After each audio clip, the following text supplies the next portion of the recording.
Olá, gente, tudo bem? Eu estou aqui a convite do BNB Cultural. Vou fazer uma aula espetáculo sobre a percussão dos ritmos da cultura popular do Nordeste.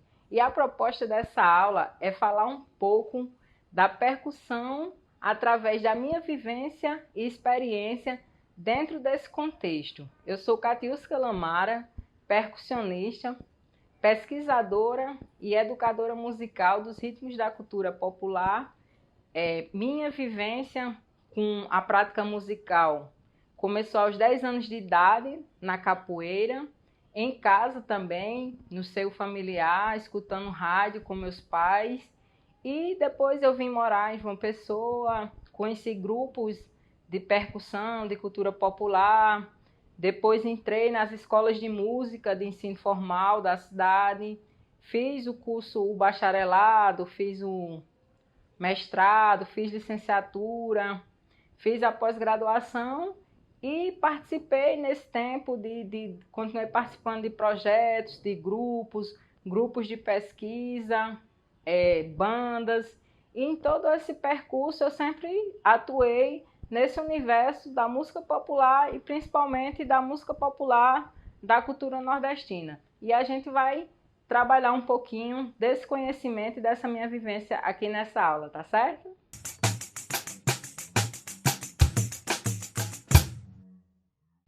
Bom, agora que você já me conhece, a gente vai entender como é que vai funcionar essa aula espetáculo. A metodologia da aula vai ser o seguinte: primeiro, a gente vai aprender sobre os instrumentos e os contextos desses instrumentos. Então, a gente vai aprender um pouquinho sobre o pandeiro no contexto do coco de roda. Depois, a gente vai aprender sobre a caixa e a alfaia no contexto do maracatu. E por último, a gente vai trabalhar um pouquinho sobre a zabumba no contexto do forró. E como é que vai ser isso? Primeiro eu vou apresentar o instrumento e a gente vai falar dos aspectos físicos do instrumento, das características físicas do instrumento, depois um pouquinho das sonoridades e das técnicas fundamentais e básicas para você tocar aquele instrumento. Depois que a gente aprende isso, a gente aprende um pouquinho sobre o ritmo, o contexto do ritmo e a gente vê uma pequena performance musical do ritmo, tá certo, gente? Então isso vai ser utilizado em todos os instrumentos. Então vamos começar? A gente vai começar agora pelo pandeiro.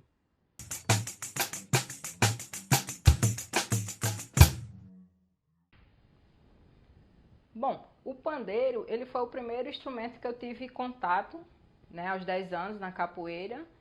E também, além desse contato na capoeira, eu cresci escutando o coco de embolada, tanto nas rádios, escutando Caju e Castanha, escutava muito também o Jackson do Pandeiro, o Bilio de Campina, via nas feiras.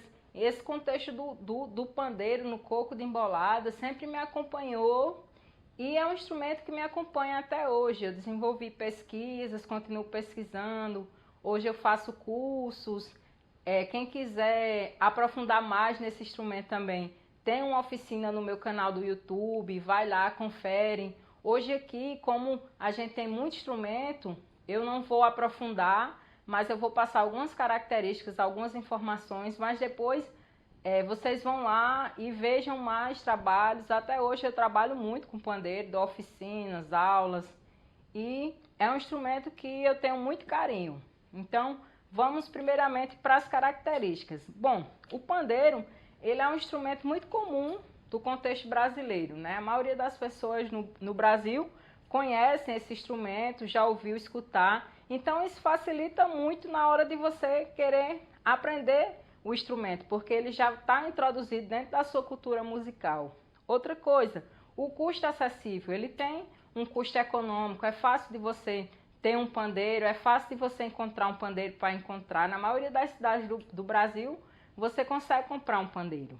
Então, quais são as características físicas do pandeiro? O pandeiro, ele tem o corpo, geralmente ele é de madeira ou de acrílico ou um material de plástico, e isso influencia no timbre, né, no som do instrumento. Então, existem vários tipos de madeira e vários tipos de acrílico. Isso vai depender já do tanto da experiência que você tem no instrumento. Então, para quem está iniciando, o que eu indico é sempre escolher instrumentos mais leves.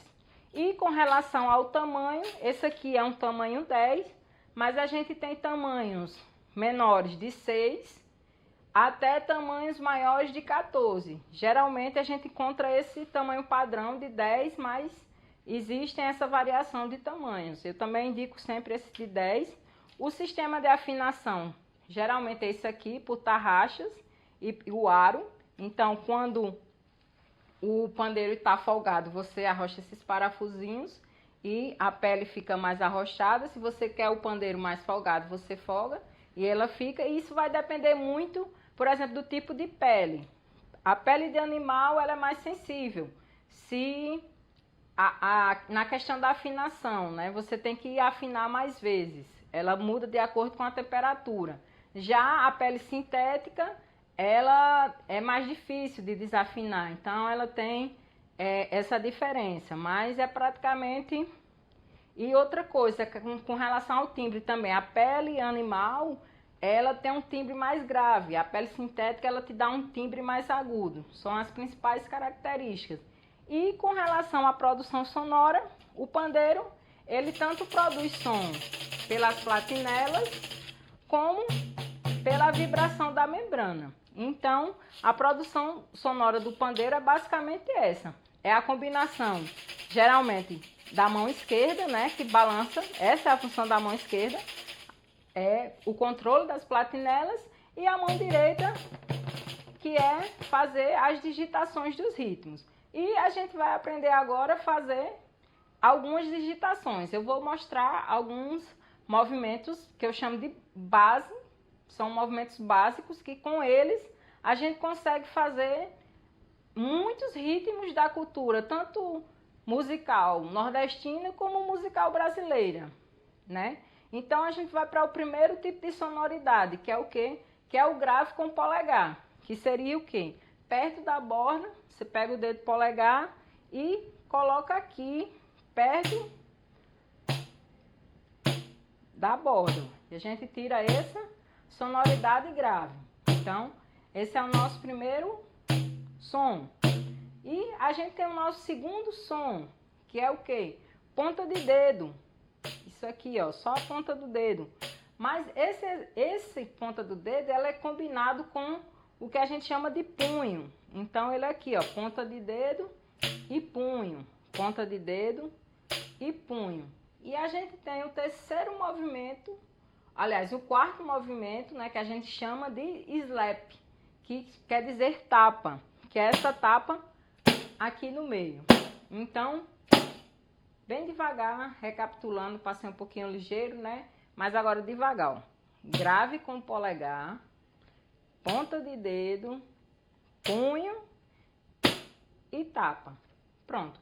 Esses são 4 movimentos básicos para o pandeiro. Você, aprendendo a tirar essas 4 sonoridades, você já consegue tocar alguns ritmos. Então, a gente vai agora avançar para o ritmo. E o ritmo que a gente vai estudar aqui no contexto da música e da cultura nordestina é o coco de embolada. O coco de embolada, ele é um gênero musical nordestino, típico, né, da cultura nordestina, geralmente tocado por uma dupla de emboladores, que são mestres, muitas vezes no improviso, cantadores que se desafiam, criam seus versos na hora. Muitas vezes eles tiram brincadeiras com a plateia, são engraçados, outras vezes não. Falam de assuntos sociais, são diversos assuntos. Muitas vezes tem já seus versos decorados pela tradição popular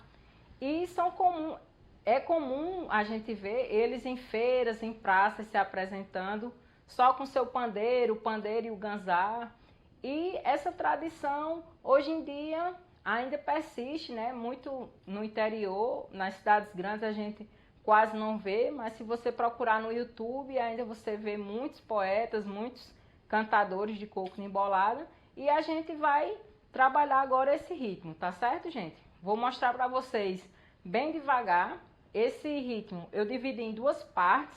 A primeira parte são 4 movimentos e a segunda parte são mais 4 movimentos. Então a gente vai para a primeira parte, que é essa movimentação que a gente acabou de ver. Ó, primeiro movimento, polegar no grave, ó, 1. Segundo movimento, ponta de dedo. Terceiro movimento, punho. E o quarto movimento, a tapa.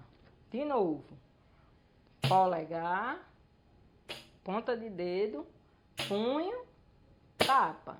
Isso é a primeira parte. E a segunda parte é coisa simples, simples, simples. É o quê? É punho, ponta de dedo, punho e ponta de dedo. Pronto. E a gente fica fazendo a repetição desse ciclo.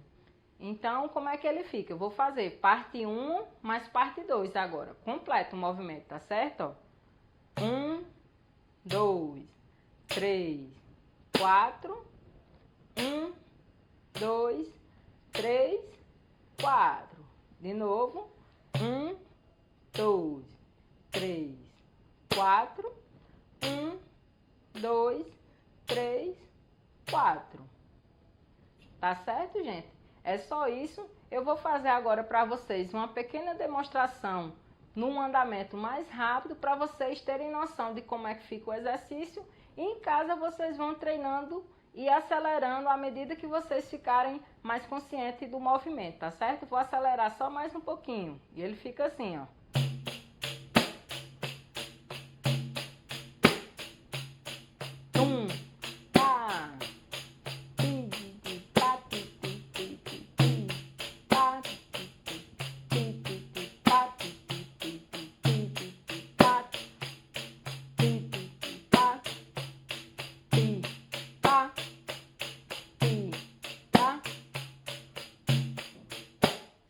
Então, gente, é isso.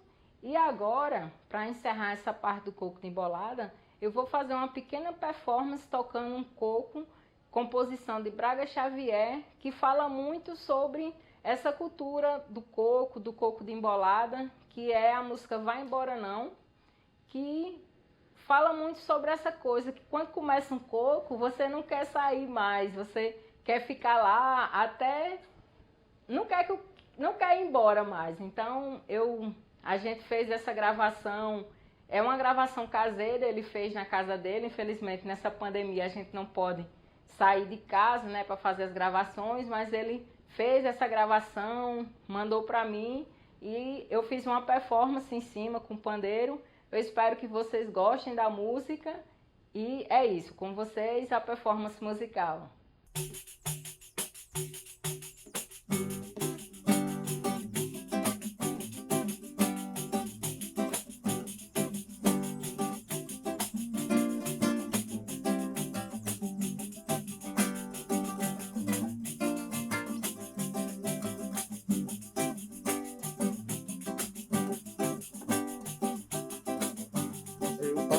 Qualquer quantia pra esse momento existir.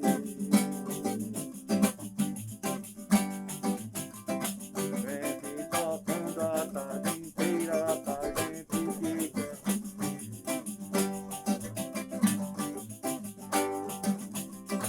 Mas eu pago qualquer quantia pra esse momento existir.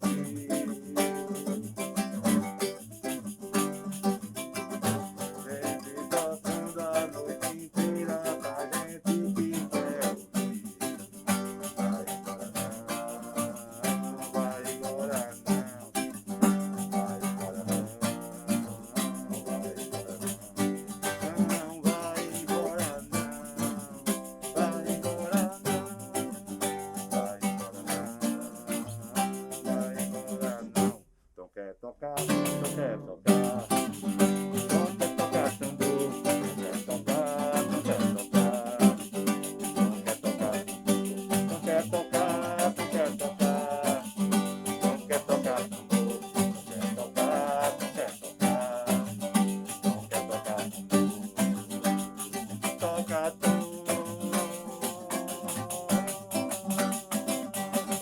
Ela é tirandeira e sabe dançar.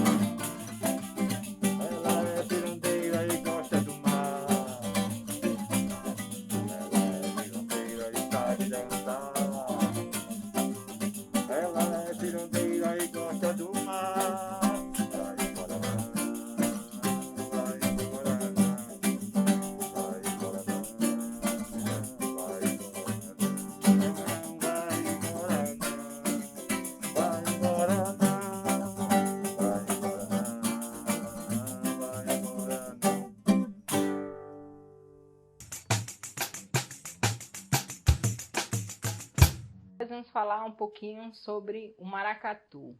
Quando eu cheguei aqui em João Pessoa, eu tive contato com os grupos de percussão popular e eu tive conhecimento dos ritmos do maracatu, da ciranda, do coco. E dentro desses ritmos eu conheci a caixa.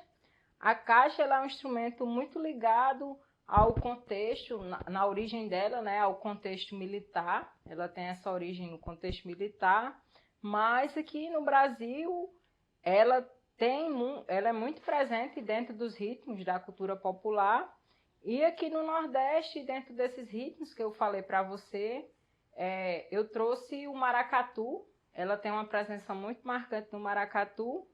E desde que eu comecei a praticar, eu me identifiquei muito com a caixa. E nos grupos que eu participei de vários grupos.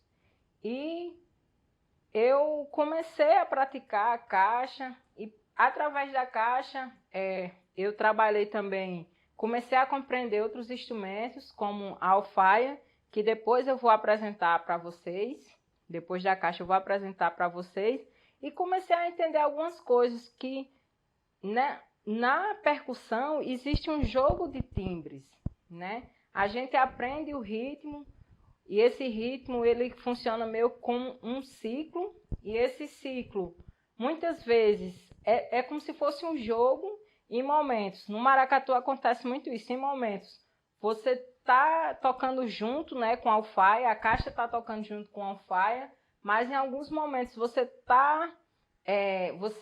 toca e a caixa responde ao que a alfaia toca, em outros momentos você está complementando o que a alfaia toca, e em outros momentos vocês estão tocando junto. Então, à medida que você vai experimentando, vai vivendo esse contexto, você começa a ter essas concepções sobre a percussão. Ela tem muito a ver com essa questão de timbres, esse jogo de timbres. Então é muito importante a gente ter essa consciência dos timbres dos instrumentos e como eles se agrupam, já que a gente trabalha no contexto que são vários instrumentos com timbres diferentes, tocando ciclos rítmicos diferentes. Então, a gente vai trabalhar agora com dois ciclos rítmicos, né? O da caixa e o da alfaia. Então, quais são as características da caixa? Bom, esse aqui, a caixa, ela tem a característica desse som estridente, né? Esse som aqui mais estridente, agudo. E isso vem porque ela tem, na parte de baixo, uma esteira, né? Estou aqui tocando nela. Essa esteira que dá essa vibração na pele e ela tem esse barulho mais estridente. Com relação ao tamanho, geralmente o tamanho usado é o de 14, que é esse tamanho aqui, o tamanho 14, mas existem tamanhos menores, esse tamanho aqui, esse comprimento também menores, que geralmente também se chamam de tarol, tarol, que ele é mais fininho, né? A diferença é porque ele vai ter ainda um timbre mais agudo. Quanto mais fininho ele, mais agudo ele vai ser ainda a sonoridade dele. Essa é a grande diferença. Essa daqui é uma caixa industrial, mas existem as caixas artesanais, que ela é toda de madeira e a afinação dela não é por parafuso, é pelo sistema de cordas. Mas essa daqui já é industrial. A esteira dela, por exemplo, eu tenho um controle aqui manual, né? Se eu abrir aqui, ela fica folgada, ó. A gente já perde o timbre dela. Se eu arrocho aqui, né, ela já volta para o timbre normal. Com relação às baquetas, existem também vários tipos de baquetas. Eu uso o tipo 7A, que são baquetas alongadas e mais leves, indicadas para iniciantes, né? Eu indico bastante para iniciar. Para quem está iniciando com a caixa. E tem o que? Ela tem a 5B, 5A, que eu também indico para quem quer estudar, quem quer malhar mais os braços, né? Então, tem esses tipos de baqueta. Mas quem está iniciando, eu sempre gosto de indicar a 7A e é o tamanho que eu gosto de usar mais. Com relação aos toques, à produção sonora. Bom, eu trouxe aqui para mostrar para vocês esse que a gente chama pad de estudo. Esse aqui é artesanal, fui eu que fiz, assim, eu acho que tem uns 10 anos, eu sempre estudo nele. É só um pedacinho de madeira e eu colei EVA nele, mas assim, tem pessoas que fazem isso e você pode fazer em casa também. Vou só desarmar aqui a caixa para a gente estudar. E existem 3 movimentos básicos fundamentais na caixa que também vão servir para a gente estudar a alfaia depois e os instrumentos de baquetas em geral. Então, eu vou demonstrar aqui na caixa, mas depois a gente pode aplicar na alfaia. Já já eu vou falar para vocês um pouquinho das especificidades das características da alfaia, mas com relação à técnica de baquetas, ela é praticamente igual para todos os instrumentos de baquetas, né? De 2 baquetas.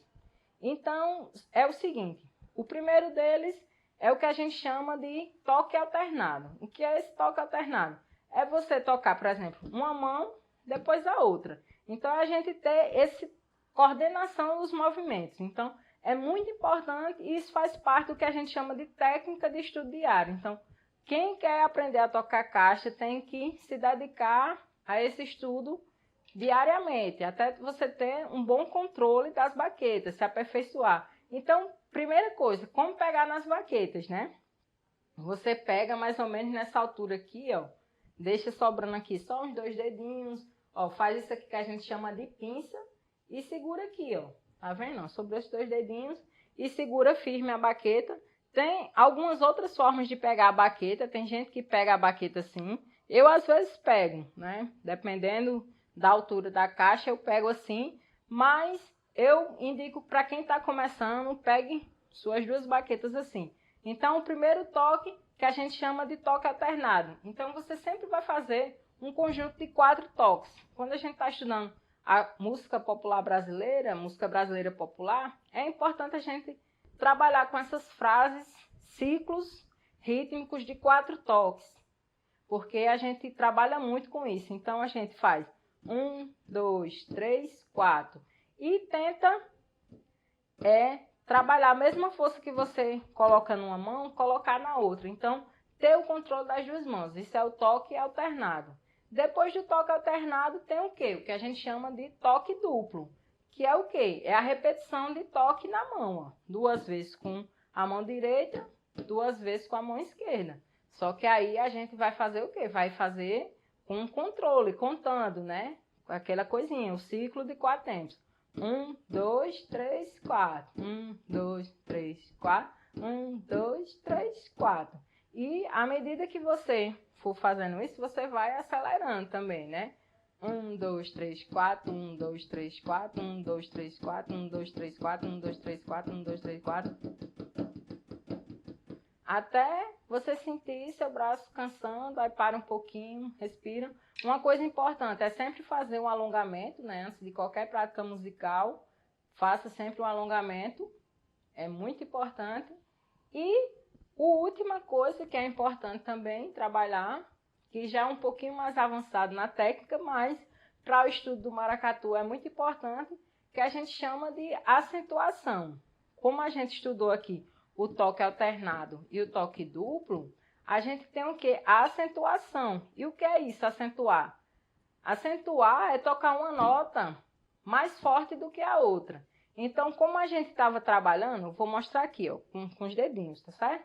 Como a gente estava trabalhando 1, 2, 3, 4, esse ciclo de 4 notas, a acentuação vai ser o seguinte, você vai colocar sempre mais força em uma nota.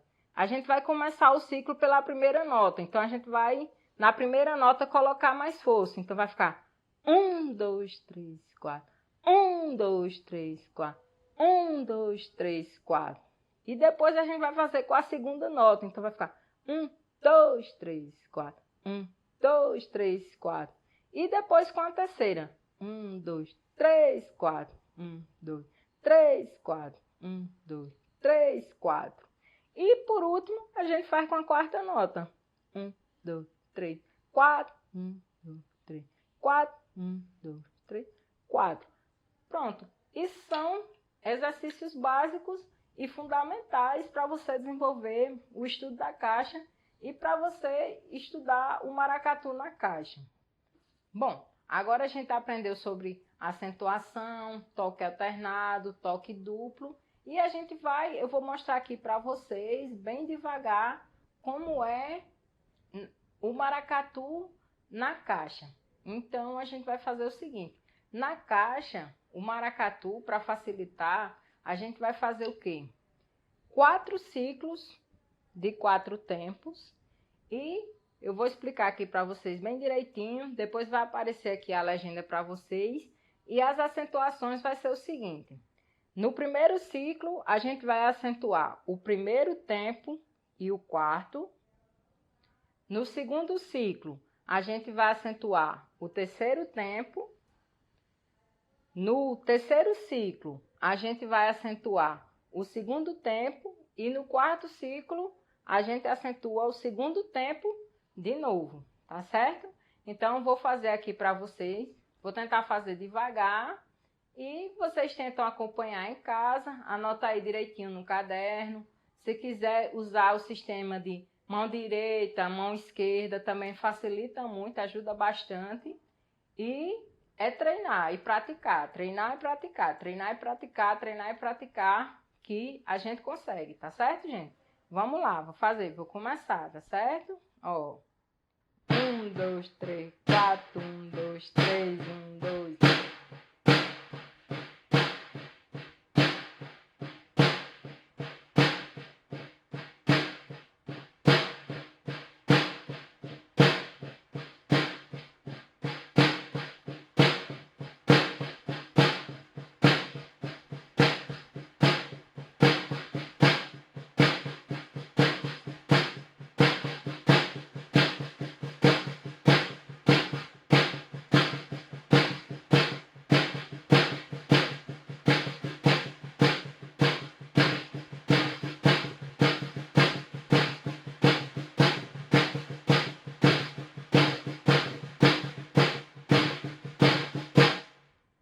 Tá certo, gente?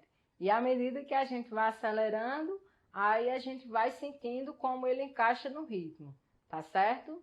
E agora a gente vai ver um pouquinho de como é a alfaia. Bom, a gente viu um pouquinho sobre a caixa, né, no maracatu. E o maracatu, ele tem origem nas festividades do Rei do Congo, que começou no tempo da escravidão, no período da colonização aqui no Brasil, que foi uma época em que era uma das poucas concessões que os escravos tinham de cultuar seus rituais aqui dentro do Brasil. Era uma espécie, né, de concessão, mas na verdade era uma forma, né, que os senhores encontraram para manterem aquelas pessoas sobre seus domínios e que evitarem futuras revoltas, na verdade é isso. Mas nessas festividades, né, do Congo, do rei do Congo, na coroação dos reis do Congo, aconteciam os cortejos, tinham os personagens, tinham as figuras dos reis, das rainhas, e aos poucos essas festividades deixaram de acontecer, mas algumas coisas permaneceram, como os batuques, e alguns personagens permaneceram. Hoje em dia, o maracatu, ele é um dos símbolos da cultura musical pernambucana. Tem um caboclo de lança, né, que é um dos símbolos da cultura pernambucana hoje em dia. E no carnaval, infelizmente esse ano a gente não vai ter o carnaval, mas no carnaval é muito comum a gente ver os maracatus, as nações de maracatus desfilando. Existem muitas nações ainda que mantêm, né, a tradição dos cortejos, das festas. E esse tambor aqui, que a gente chama de alfaia, é um tambor tradicional dessa festa do maracatu. O tambor mesmo original, ele é feito, esse corpo do instrumento, ele é feito de macaíba, que é uma madeira muito forte, pesada. E o aro é feito de genipapo, que é também um aro rígido e que aguenta a pressão das cordas, que são as cordas de afinação. Então é um instrumento totalmente artesanal E é um instrumento típico realmente aqui da cultura nordestina, a alfaia. E outra característica, né? A pele dele também é de animal. Esse aqui já é um instrumento mais leve, porque já é de compensado, né? Já é um material mais leve, mas a pele ainda é pele de animal, como eu falei para vocês anteriormente. É uma pele que é mais sensível a mudanças climáticas, então o batuqueiro, a pessoa, né, que toca esse instrumento, ele também tem que ter a habilidade de afinar esse instrumento. Então, é um instrumento que dá realmente trabalho de afinar, você tem que entender um pouco dessa amarração. Então, é comum nos grupos as pessoas ensinarem a fazer essa amarração e você, antes de cada toque, você ir lá afinar seu instrumento, deixar esse couro bem rígido, bem preso mesmo, para trazer aquele som grave para você tocar. Então, quais são as características principais para se tocar a alfaia? Como eu falei dos instrumentos de baqueta, né? A gente vai tocar aqui na região do centro. Praticamente na alfaia a gente produz o som o quê? Ele tem o som solto, que é esse som aqui que você bate a baqueta, né? E tem um som mais abafado. Tem gente que também usa essa região do aro, né? Para alguns tipos de baques. Lembrando que baque é o tipo de ritmo tocado pelos batuqueiros nas suas nações de maracatu, nos seus grupos. Então, cada grupo tem seus baques. Eu vou mostrar aqui para vocês alguns baques básicos. Eu já mostrei o na alfaia, na caixa. Na caixa, ele também varia de acordo com cada nação, mas ele tem uma base, que foi aquela que eu mostrei, um fundamento. Então, na alfaia, a gente também tem alguns toques base. E eu vou mostrar que são 3. O primeiro deles é o Luanda, que é Luanda ou Nação, que é um dos mais conhecidos. E o Luanda, ele é conhecido por essa sonoridade aqui. Ele tum, tá, tá, tá, tá, tá, tá. Então esse é o baque de Luanda. E a gente tem o quê? Tem o segundo baque, que é um arrasto. O arrasto, ele é um baque muito parecido com o Luanda, só que a diferença é que o Luanda ele tem uma pausa. Aí o Luanda é tan, tan, tan, tan, tan, tan, tan. E o arrasto não, o arrasto ele é mais direto. O arrasto é tá, tá, tá, tá, tá, tá. Já o arrasto é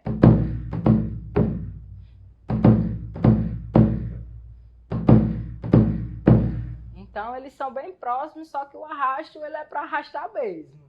O nome dele já vem dizendo tudo. E, por último, a gente tem o que a gente chama de martelo, que é um baque mais virado. E lembrando uma coisa muito importante, que é os tipos de baques, né? Existem 2 tipos de maracatus, que é o maracatu de baque solto, que é um maracatu mais conhecido na zona rural, que é formado por percussão, às vezes tem instrumentos de sopro, é muito comum na região de Goiânia, é onde tem a figura do caboclo de lança, e ele é mais desse contexto mais rural. O baque virado, que é esse que eu estou mostrando para vocês, ele já é da região mais metropolitana de Recife, e são esses baques que tem essas nações, são baques mais virados, né? Que tem mais viração, mais percussão. Então, essa é a grande diferença entre esses 2 tipos de maracatus. E a gente está estudando aqui praticamente só o maracatu do baque virado. Aí, para encerrar agora, eu vou mostrar para vocês o baque martelo, que é um baque mais virado, mais animado, né? Os batuqueiros se empolgam quando tocam esse martelo, quando tocam o martelo. Então, o martelo, vamos lá.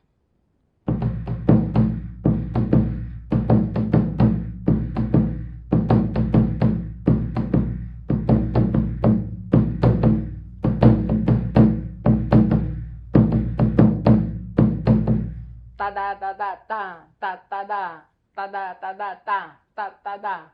Pronto, esse é o martelo, que é um toque mais virado. Eu toquei ele um pouquinho mais lento, que é só pra gente sentir um pouquinho de como é que toca.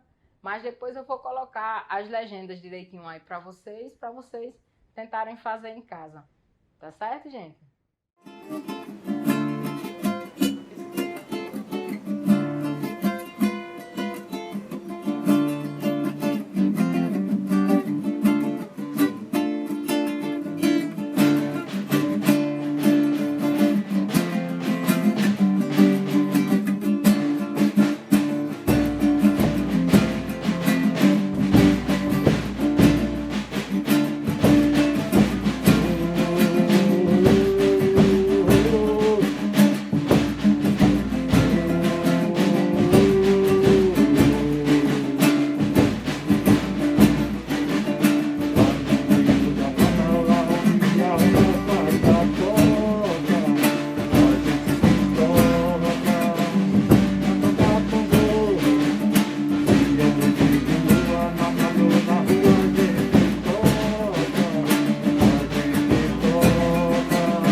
Desse lugar.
Desse lugar.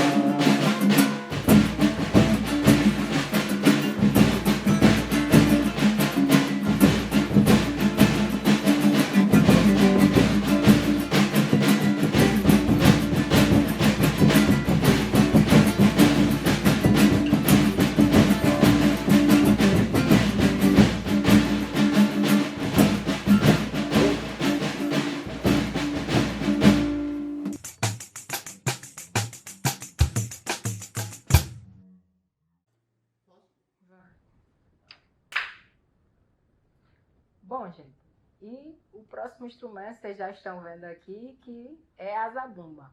O contexto do forró, na minha vivência, veio também desde pequena. Lá em casa, meu pai sempre foi muito fã do trio nordestino, Luiz Gonzaga, de toda essa turma do forró. E eu sempre gostei, sempre escutei bastante, bastante mesmo. Sempre dancei, sempre fui para os forrós, dancei quadrilha, tudo na escola. E depois que eu entrei no projeto da Orquestra Sanfônica, esse universo ficou cada vez mais forte dentro de mim. Criei um trio, né? Participei de um trio, formei um trio com mais dois amigos. E depois desse trio, foi aí que eu comecei realmente a tocar esse instrumento, a zabumba. Tive algumas aulas com um amigo, Eli Porto. E depois comecei a ter aula com os próprios zabumbeiros, vendo eles tocarem e observando a performance deles, eu fui desenvolvendo a minha própria performance. E depois comecei a tocar com outros artistas, né? Depois, agora, ultimamente, atualmente, eu tô com o trio Maria Sem Vergonha, e a gente vem nesse processo, desenvolvendo um trabalho autoral e trabalhando cada vez mais o forró, né? O forró no contexto atual que a gente vem fazendo. Então, vamos entender um pouquinho mais sobre esse instrumento. Com relação às características, o zabumba, ele também tem o artesanal e tem o industrial. Esse aqui ele é mais industrial. O tamanho dele, esse tamanho aqui é um tamanho reduzido, mas existem tamanhos maiores. Esse aqui é um tamanho 16, ele é bem pequenininho, porque como eu viajo muito e geralmente quando a gente vai tocar, o trio de forró toca, são 3 horas, geralmente são 3 horas tocando, então eu preferi escolher um instrumento mais leve. Mas assim, depende muito das pessoas, do instrumentista. Existem instrumentos maiores, então os instrumentos maiores, ele vai te dar um volume maior, né? Você vai ter mais som e vai ter um grave maior, um timbre grave maior. Isso é a diferença, né, do tamanho. É isso que ele vai te proporcionar. Com relação à sonoridade, então, a gente tem o quê? A gente tem esse grave aqui, né, que a gente toca com esse tipo de baqueta, que tem essa espuma, que é para dar esse grave aqui. E esse grave, ele pode ser de duas maneiras, tanto ele aqui solto, como ele mais abafado. Então, a gente trabalha muito a zabumba com essas duas técnicas, né? Ou ele solto, ou ele abafado. E a gente tem essa baqueta fininha, que a gente chama de bacalhau. Não sei por que tem esse nome, já tentei, já procurei, já pesquisei, mas ninguém sabe dizer por que tem esse nome. E ele é tocado na pele de baixo, mas para mostrar aqui para vocês, eu vou colocar aqui na pele de cima. E ele dá essa sonoridade aqui mais aguda, né? Mas aí a gente toca ele na mão de baixo. Então o zabumba, ele é a combinação, né? Dessa mão direita tocando os graves com a mão esquerda tocando os movimentos agudos, que podem ser no tempo ou no contratempo. Então vai depender dos ritmos que você vai estudar. Então, os toques básicos, já mostrei para vocês que a gente tem, ou é o toque solto, ou é o toque abafado. E agora a gente vai trabalhar o quê? O contexto do forró.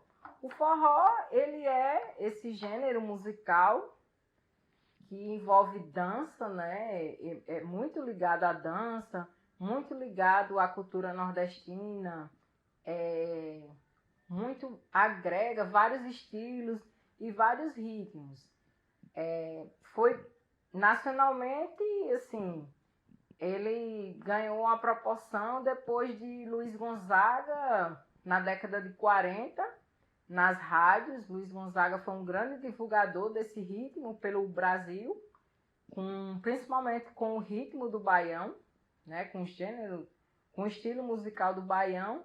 Mas a gente tem assim muitos, uma variedade de compositores, de trios, de grupos, de bandas, que se eu começar a citar aqui, eu vou passar o resto dessa aula falando do nome das pessoas, assim. Mas eu tenho um carinho muito especial por alguns deles, assim. Depois, se vocês quiserem procurar os artistas, como já citei, Trio Nordestino, Anastácia, Dominguinhos, Antônio Barros, seu Antônio Barros, que é um dos grandes compositores que a gente ainda tem vivo, Genival Lacerda, que se foi recentemente. Então, o forró, ele é muito rico na cultura nordestina.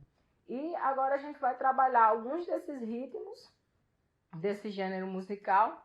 E para começar, eu vou começar com o shot. O shot, ele é caracterizado por ser um dos ritmos mais lentos, que o pessoal gosta muito de dançar agarradinho com seu par e de forma mais lenta. Então, vamos já começar pelo shot. E como é que vai ser o shot? O shot, vamos mostrar primeiro a parte aqui de cima, que a gente vai começar o quê? São 2 batidinhas, 2 toques soltos e um abafado. Então vai ficar.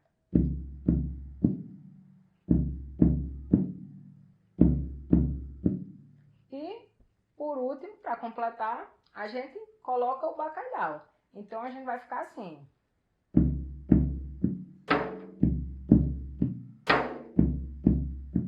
É aquele famoso 2 para lá, 2 para cá. Tá, tum, tum, tum, tá, tum, tum, tum.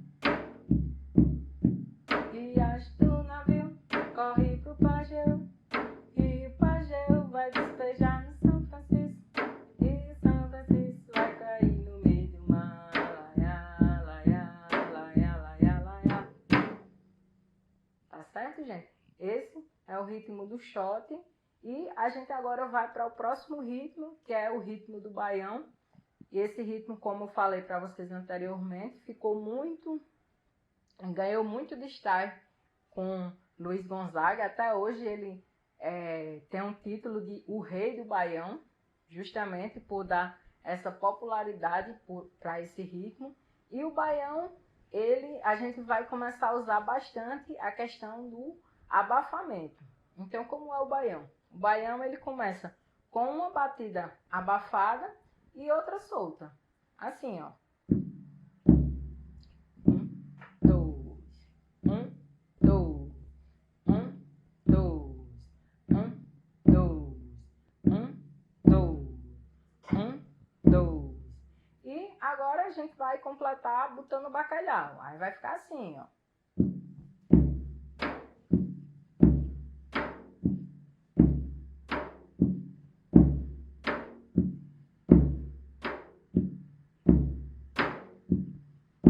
Aí quando você se acostumar, aí a gente vai aumentando mais o bacalhau, variando mais. Então ele vai ficando assim, ó.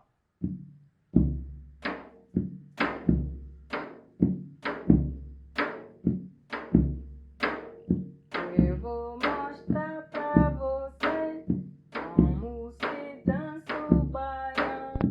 E quem quiser aprender, é favor prestar atenção.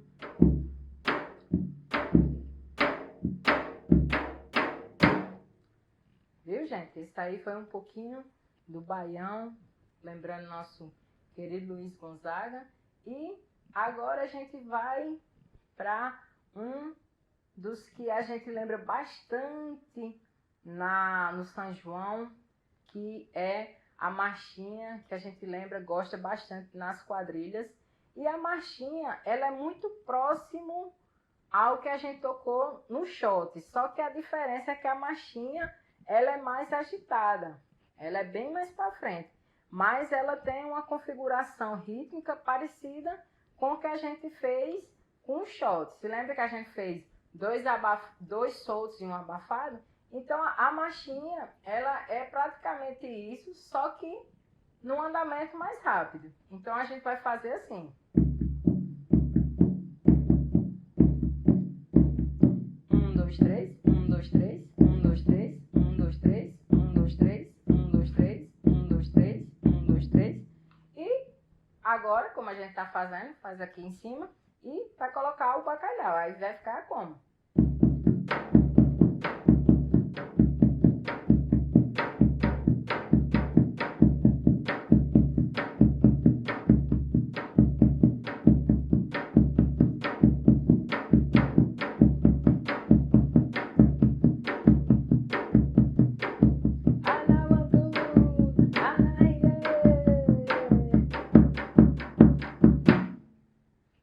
Tá vendo, gente? Esse daí foi a marchinha. E, por último, pra gente encerrar esse gênero, né, que é tão rico musicalmente, é lógico que tem muitos e muitos ritmos ainda dentro do forró, mas tem o próprio ritmo forró, né, que tem o gênero musical forró, que abarca todos esses ritmos, e tem o ritmo forró, que é aquele mais rápido, mais dançado, que é como o trio nordestino chamava, que era a hora do poeirão levantar, né? Quando esquenta o forró, quando o suor desce, o suor dá na canela. Então a gente, para encerrar, eu vou encerrar com um forrozinho pra gente, tá certo? Então, primeiramente eu vou ensinar, né? E depois a gente acelera o ritmo. E eu gostaria de agradecer a todos vocês que acompanharam o vídeo.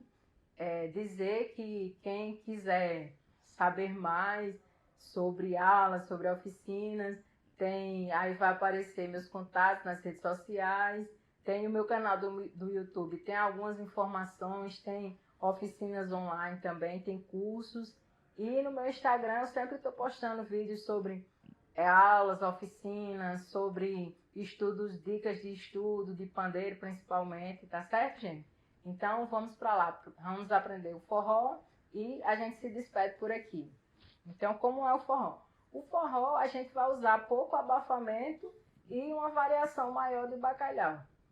Então, primeiro a gente vai fazer o quê? Vou passar uma batida bem leve que parece um pouco um coco, né? Então, ela vai ser o seguinte, a gente vai fazer primeiro tum, tum, tum, tum, tum, tum, tum, tum, tum, tum, tum, tum, tum, tum, e vai botar um bacalhau agora.